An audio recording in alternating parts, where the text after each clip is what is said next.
Selamat berjumpa kembali dalam layanan audio Sahabat Seperjalanan. Hari ini adalah hari Selasa 21 Maret 2023. Tema renungan saat teduh kita dengan judul Berebut Batas Tanah.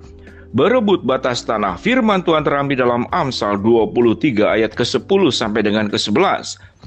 Jangan engkau memindahkan batas tanah yang lama dan memasuki ladang anak-anak yatim, karena penebus mereka kuat. Dialah yang membela perkara mereka melawan engkau. Mari kita berdoa.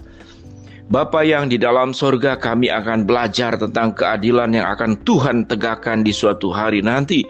Sehingga biarlah hidup kami hidup dalam keadilan dan kami tidak merebut batas-batas hak orang lain, khususnya batas-batas tanah anak-anak yatim.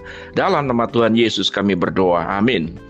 Shalom sahabat seperjalanan yang dikasihi Tuhan. Semenjak saya menjadi orang percaya bergereja sekian lama, di berbagai tempat mendengarkan khotbah-khotbah, mendengarkan firman Tuhan, maka sangat jarang sekali dibahas tentang anak-anak yatim.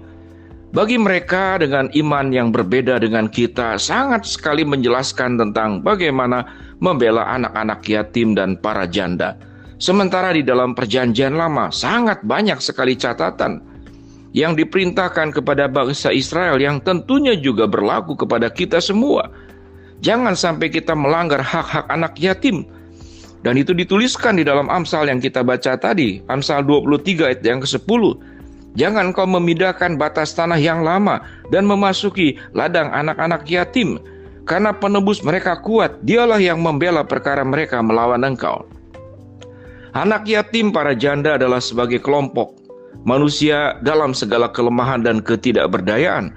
Sangat mudah untuk dirampas hak-haknya, sangat mudah ditekan kehidupannya, dan sangat mudah untuk diperalat oleh pihak-pihak yang punya kekuatan lebih. Anak yatim para janda dan juga golongan-golongan orang-orang yang tidak punya kekuatan adalah gambaran pribadi-pribadi yang menjadi perhatian. Dan firman Tuhan berkata, ingatlah sewaktu engkau bertindak buruk kepada mereka, ingatlah bahwa penebus mereka itu kuat. Dialah yaitu Tuhan yang membela perkara mereka untuk melawan engkau. Dari bagian ini mari sahabat seperjalanan kita belajar. Apa yang kita perlu pelajari? Ada hak-hak, ada batas-batas milik orang lain yang jangan sampai kita melanggarnya.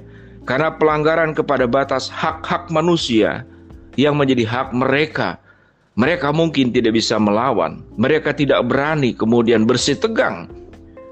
Mereka tidak berani melakukan keributan dengan dirimu, karena memang merasa bahwa kemampuan, kapasitas, kekuatan jauh berbeda.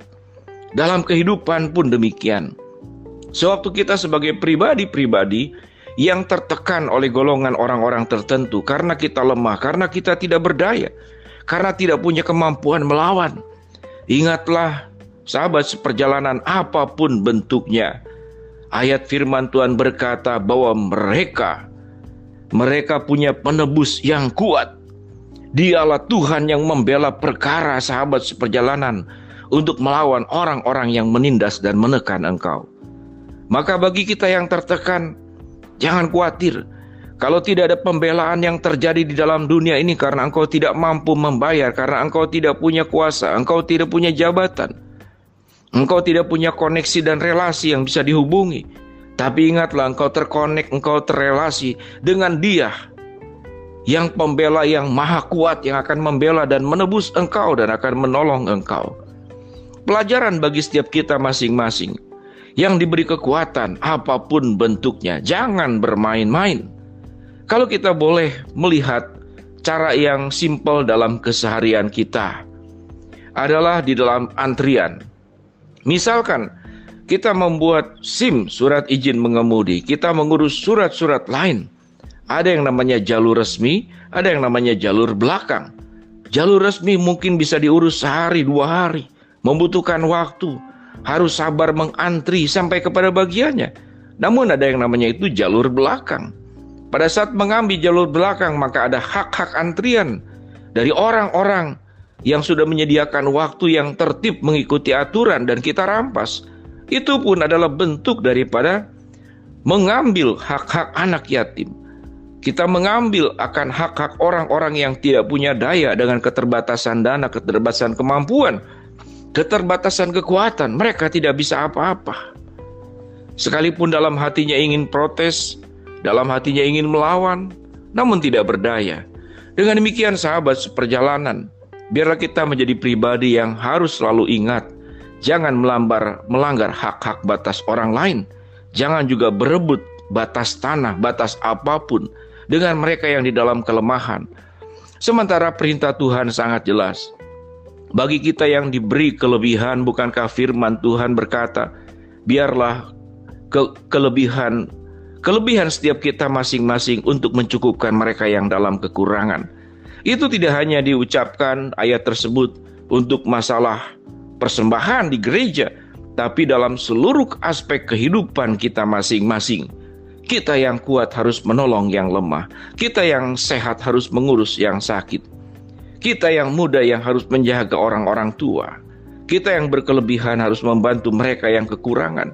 Kita yang kekenyangan perlu memperhatikan mereka yang kelaparan. Kita yang dalam keadaan aman, tidak terancam karena kita banyak pelindung, perlu menolong mereka-mereka yang sedang terancam. Mereka-mereka yang sedang terhimpit. Mereka-mereka yang berada di sudut-sudut kehidupan. Dan mereka-mereka yang menangis mencucurkan air mata, sementara tidak ada yang peduli kepada yang bersangkutan. Sementara kita penuh dengan tawa, penuh dengan pesta, penuh dengan berbagai macam kegiatan-kegiatan yang bersifat hura-hura, kesenangan, kebahagiaan yang bersifat tersier, bersifat kebahagiaan. Kelebihan kita kembali hanya untuk diri sendiri. Kekuatan kita hanya untuk memperkuat diri sendiri. Apa yang terjadi? Karena satu hari kelak nanti, ingatlah sahabat seperjalanan, kita akan bertemu sebagaimana ayat 11 dikatakan, karena penebus mereka kuat. Dialah yang membela perkara mereka melawan engkau. Jadi dengan pelajaran yang kita bahas hari ini, firman Tuhan tidak hanya berbicara tentang doktrinal yang berat-berat, tapi bagaimana pelaksanaan kehidupan. Tatkala firman itu sudah menjadi bagian yang kita pahami, kita dengar di khotbah, kita renungkan dalam saat teduh, yang kita baca langsung dari kebenaran firman Tuhan, Alkitab yang kita percayai dan imani, marilah kita belajar untuk melaksanakan. Karena firman Tuhan berkata, kalau orang hanya mendengar firman, bercermin, lalu lupa, dan segera lupa apa yang dibacanya, apa yang kemudian dilihatnya, dan kemudian dia meninggalkan, maka itu bukan iman. Karena iman bukan hanya berbicara tentang percaya, tapi iman berbicara tentang bagaimana itu diwujudkan dalam keseharian kita. Biarlah kita menjadi pribadi, jangan melanggar hak-hak orang lain dalam rumah tangga. Jangan menekan yang lebih lemah. Jangan kemudian membuat mereka menangis tidak bisa di hadapan engkau. Tapi ingatlah, air mata orang-orang lemah yang menangis di hadapan Tuhan lebih menakutkan daripada mereka menangis di hadapanmu. Karena mereka punya pembela yang kuat. Dengan demikian sahabat seperjalanan, mari kita berbenah menjaga hidup kita, agar jangan sampai kita merebut batas tanah anak-anak yatim, merebut mereka-mereka yang dalam keadaan lemah, yang tidak berdaya. Dengan keserakahan nafsu dan dosamu engkau menekan mereka. Mari kita berdoa. Bapa yang di dalam surga, hamba-Mu bersyukur untuk kebenaran firman Tuhan yang kami pelajari agar kami lakukan dalam kehidupan kami. Hamba-Mu berdoa buat sahabat seperjalanan yang sedang sakit, Tuhan jamah sembuhkan. Sahabat seperjalanan yang sedang menghadapi masalah, Tuhan bukakan jalan. Sahabat seperjalanan yang sedang memohon berharap sesuatu kepada Engkau, Tuhan kabulkan dengan cara dan waktunya Tuhan. Dalam nama Tuhan Yesus kami berdoa. Shalom sahabat seperjalanan, Tuhan memberkati kita semua.